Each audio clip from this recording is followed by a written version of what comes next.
it's interesting to me to understand that people will sometimes ask, how do you have the personal self-discipline to do the things that you do in your life? Or how do you accomplish all these things that God gives you to do? And I like to use the term spiritual muscle. And of course,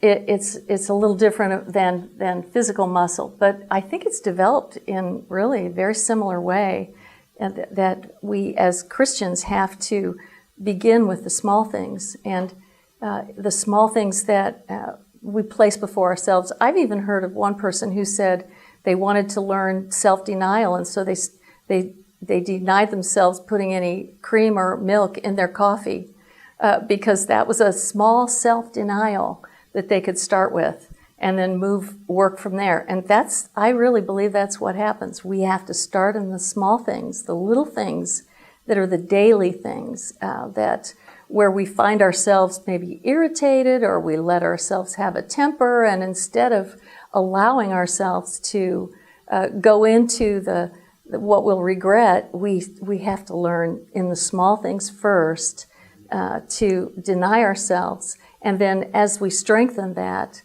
sense of how we can truly be obedient, we can have the self-discipline that we're strengthening what is really a spiritual muscle.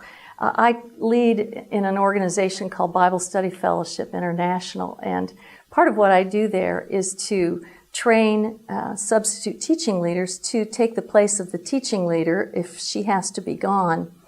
And to everyone I have ever trained, if you ask them what their greatest fear out of all the different roles and jobs that are entailed when the teaching leader is gone, all of them, the one that they are most fearful of is giving a lecture. That's always the big one. It's huge in their mind to stand up in front of a huge class of hundreds of women and be able to give a lecture. I don't think anybody ever feels real qualified for that. But what I see is that these are women who are already following hard after Christ.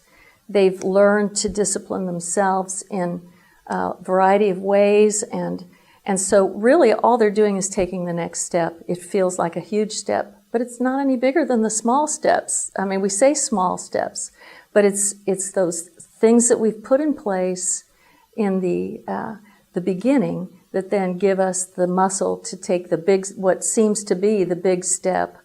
We saw that, of course, with David, because with David, everybody loves those verses that talk about the fact that he had killed the lion and the bear. And if he could kill the lion and the bear, he could go out and fight Goliath.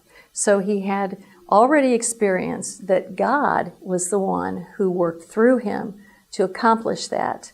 And he knew that he could go forward with the power that God would give him to combat this man who was standing in opposition to the army of the living God.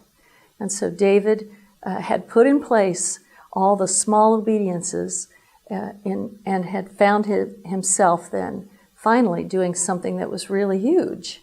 But he had the greatest confidence. Saul had to have seen more than just a young boy dressed up in a big man's armor. He saw someone who already understood what it was to develop spiritual muscle.